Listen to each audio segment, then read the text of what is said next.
Hi guys, I'm back again today with another video. Today we have 3-in-1 video because they're both all three are short, so I just compile them into one reaction. So we have This Is Why I Love Healthcare in Norway.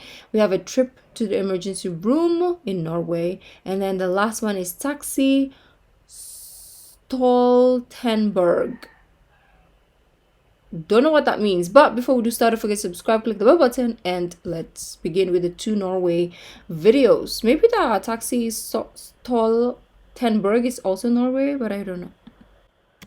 Do you all love stories about Norway? Here's the story about when I first went to the hospital here in Norway. Now, before I moved to Norway, I had arthritis in my ankle for years and years and years. And so the American doctors recommended everything from surgery down to monthly injections that will help reduce the swelling in my ankle. And of course, I worked with all the low-key options so that I didn't go immediately into Sadly, I also do have on my, what is this, knees, not ankles, but sometimes it affects my knee, but my leg joints. So ankle, knees. Not yet in the upper body, thank God. So when I do, like, because when I was young I do track and field, or I did track and field, and a lot of sport, so I guess it's affected, blah blah blah, genetics, blah blah blah. So anyways, so I don't know now though, but I did suffer from osteoarthritis, or arthritis, one of them or both of them, I don't know. So when I used to like run or go jogging, when I didn't know before, I would suffer for months because I didn't want to go to the doctor because I didn't know what they're gonna say. But then there was one time I couldn't bear, so I went to the doctors and they first recommended me injections and then medicines. So I did the injections, and then whenever I forget and then I jog again and I go running, it will happen again, and then I'll go visit the doctor. I always get injections. I stopped taking the pills because they're so expensive. The injections is like one time, big time. The pills, you have to keep drinking them for like a week or something, and they're super super expensive. So lately it hasn't happened because now I know not to jog and not to run, but the best cure is to stretch and workout, but without, like, not intense workout, but like, just moving the joints and like doing some low intensity exercises helps a lot. Squats will help, or maybe jumping jacks, but not like too intense. Maybe some skipping ropes, maybe cycling, yeah, but not so intense. You can even do walking, it's good also. Yeah, I'm too young to surgery have this because a lot of times you never know the outcome of surgery. And in all honesty, I didn't even know how much of the surgery my health insurance would have covered at the time. And so when I moved to Norway, the arthritis continued to bother me. Every day I was in pain, so I would wake up in the morning, and sometimes it was just a mild, irritating pain, and then some days it was the kind of pain that you didn't even want to get out of bed. But I lived with it years and years and years. And a lot of times I felt irritable because of it. A lot of times it caused me to feel angry and upset at myself for not being able to do the things that I wanted to do, and for limiting my ability to have fun and even to just do the basic things like stand and lecture for a couple of hours. So after a few meetings with my general practitioner, she finally recommended that I get a consult to see if surgery is an option for me. So a few weeks later, I went to the hospital to meet with a surgeon. They did a few scans, and eventually they got back to me and said, yes, surgery is a possibility if this is something you want to do. And having had arthritis in my ankle for going on 10 years, I finally decided that this was enough. And even though there was a risk in getting surgery, I really wanted to see if there was a possibility that I could live the rest of my life in a way that isn't as limited as it was. So with a little bit of fear, but a lot of hope, yes, let's do this surgery. So I went back for another consult. They walked me through everything from going into the hospital to recovery afterwards. So ahead of time, I went to the rehabilitation clinic and I got a set of crutches and I got a wheelchair because I didn't really know exactly what I would be needing. And it was more or less just like checking out a library book. You went in, you told them what you needed, and they gave you what you needed. So right off the bat, it was a little bit of an unfamiliar process for me because I wasn't paying for anything that they were giving me. It was just, hey, I need a wheelchair. Here's the order from my doctor. And then ta-da, here's your wheelchair. So the night before I get ready for the surgery, go through all the prep work that they have, tried to get enough sleep, and in the morning went in at my scheduled time. They admitted me, and so I'm sitting on the gurney just kind of kicking my legs with my hospital gown on, feeling really nervous and a little bit excited just to see where things are going to go. I met with the doctor. He explained again what the process is and explained a little bit about the recovery. And I go into the prep area and they start wrapping my ankle and they administered the anesthesia, and of course I was out. I remember blearily waking up and a nurse administering some pain medication and then falling in and out of consciousness for a few hours until I was taken to the room that I would be in for the next few days. Now I was laid up in the hospital for a few days and the whole thing is very frustrating. Recovering from surgery is never a pleasant experience. But after several days in the hospital, I was feeling strong enough to go ahead and go home. I remember walking out of the hospital and going to the reception desk and asking them, okay, is there anything else I need to do? Because I assumed there was at least a copay of some sort that I'd have to dole out for having 3 days in hospital and having surgery. And she said, no, have a great day. That's all you need. That's all we need. So I got in a taxi and I went back home and I spent the next several weeks recovering and even took a trip to Mozambique to teach a course on universal design, but that's a different story. And I was left with a feeling of comfort that the only thing I needed to worry about after having spent the time in a hospital was recovering from that surgery. And I think this is one of my favorite stories of living in Norway because a lot of times I struggle to describe what it means to me to be part of this community. Because it's hard to put your finger on something and say, this is what I love about living here. But when I got to leave that hospital without a care in the world, other than my own health, welfare, and recovery, I did so with a feeling of love. So I posted a video a couple of weeks ago about getting surgery here in Norway. And I got a comment from a Canadian that sometimes in Canada the emergency rooms are really full and it may take several hours to get seen by a doctor. Now I'm not an expert in the Canadian healthcare system, so I can't necessarily lend validity to the commenter's post, but they asked me how this compares to Norway. But I do have a lot of experience going to the emergency room here in Norway. I've been to the ER here in Norway a total of 3 times. The first time I thought I had a stress fracture in my foot. Turns out I was just tying my shoes too tight.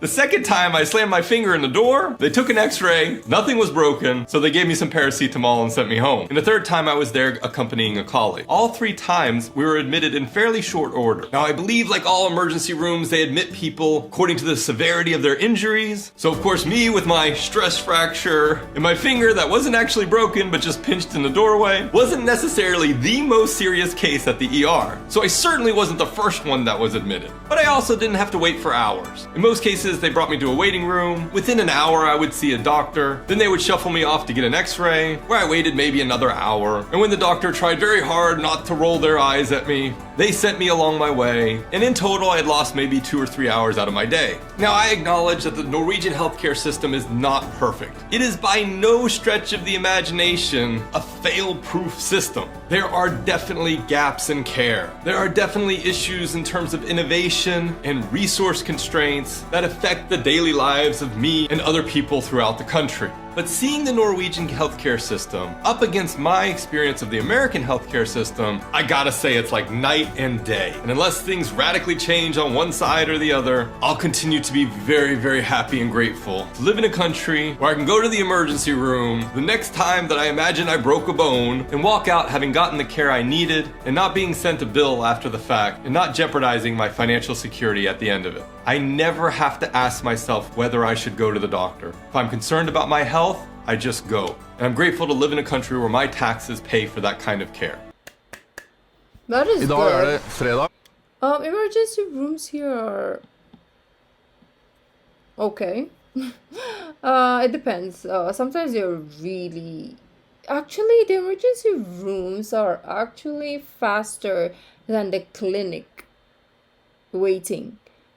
It's crazy, right? Yeah, it's faster than the clinic because emergency room, like, there's a lot of nurses that will help you, and sometimes you don't even need to see the doctors. I mean, you do kind of for some stuff, depending, whatever.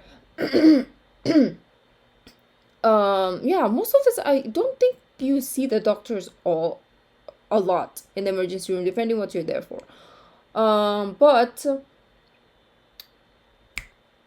in the clinics, oh my gosh, that's where the lines are. Like, let's say you're going to your OB,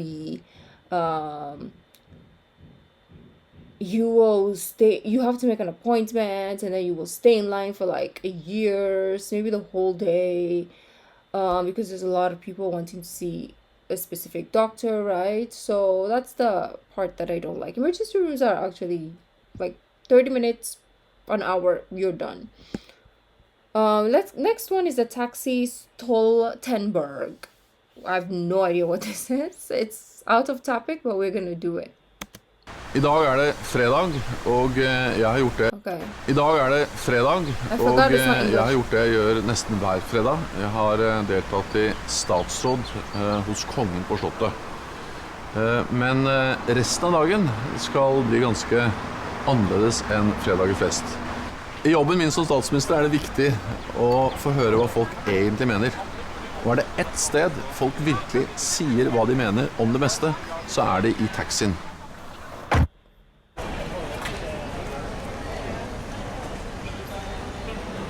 So it's like listening on people's conversation in a cab. Jeg skal til Spektrumveien 3 på Theisen.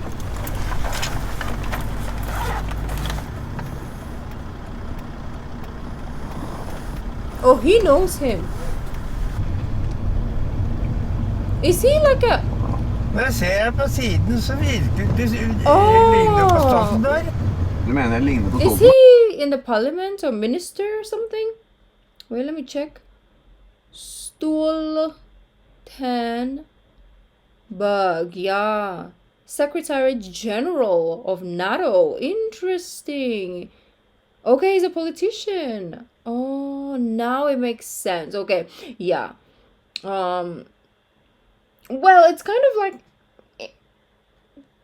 it fits the narrative of today's reaction because he's from Norway. So, I mean, makes sense. So yeah, this is gonna be an interesting one. Okay, I like it. Oh, that's why people are like, is this dude literally a cab driver, or is he like a doppelganger, or is he the twin brother? Okay, one is in politics and the other one is a taxi driver, apparently. I'm just kidding. Maybe that's the thought. På siden så virker det ligner på Stoltenberg. Du mener jeg ligner på Stoltenberg? Det Stoltenberg, da? Det midlertidig, fordi jeg har så mange nå, men fra neste år så går det vel ned noe. Men kjære all verden. Ser du at du kjører bil, eller? Det ligner helt Øyepartiet, kanskje? Det var Øyepartiet, ser bare Det kanskje bare Øyepartiet. Få se da. Ja, men fy faen, det ligner oss! Hæ? Men, hæ det? Hva? Så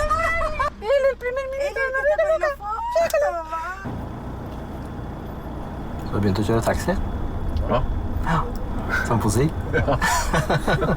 Så nå var jeg jo kjempeheldig, for jeg hadde tenkt jeg skulle skrive brev til deg. Også at man må tenke og prøve å motivere elevene uten karakterer også.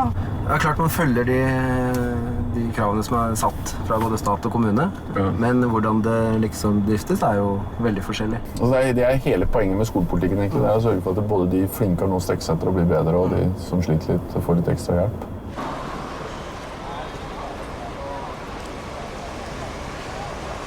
Skal du stemme til høsten da? Ja. Det bra. Det viktig. Du enig med meg I alle saken? Nei, SV enig med deg I alle saken. Ja, SV, ja. Du ikke enig? Nei. Men når vi begynte å prate om skolen, så glemte jeg litt at det var de som kjørte. Ja, det bra det. Det var først. Ja. Det alle disse her lederlønningene. De skulle ikke ha sånne millionlønninger. Det vanskelig å få stoppet det, for at alle de byr hverandre opp, og kollegene tjener så mye og sånn, så... Ja. Men vi gjør... Som statsminister. Ja, men du bestemmer ikke helt alene over disse bedriftene likevel. Men... Skal jeg være helt ærlig? I am reporting. Nei, denne kjøringen har jeg vært misfornøyd med. Og så det 8 år siden jeg har kjørt bil. Så... Men jeg synes det har gått veldig bra, altså. Ja, det... Ja, synes jeg. Jeg lever I hvert fall. Ja, du lever. Hvordan tror du det går, da? Blir du en periode til? Jeg jobber for det. Det er jo alltid noen argumenter for og mot i saker, men også kan man ikke tro at man finner et parti man er helt enig i alle saker. Det partiet finnes ikke. Men var du på den store stranda eller lille stranda? Nei, vi har vært mer på den lille. Ja, den lille er den fineste. Ja. Du sluttet som grande pappa til Norge? Sluttet som grande pappa til Norge. Grande pappa, si. Ja. Premierminister? Ja. Ja. Jeg ikke sluttet som premierminister. Ja, dette var veldig koselig. Ja, men det var hyggelig for meg også, vet du. Nå kommer jeg til å stemme Arbeiderpartiet, jeg vet det. Ja, det er veldig bra. This is a good promo. Maybe Philippines should adopt this. I don't think it's gonna work in this side of the world though. That was interesting. I didn't think this existed. Very nice. People were like super nice. And they knew who he was. Probably here they would be like, no, they would know who you are. Actually, everybody knows. This is like, I'm addicted. I like this type of content, right? So now I'm addicted to this. You see, you guys just made me an addict. Like, you are not aiding to my well-being. But anyways, beautiful people, I'm gonna leave you here. This was a fascinating reaction, to say the least. I'll see you tomorrow. Bye.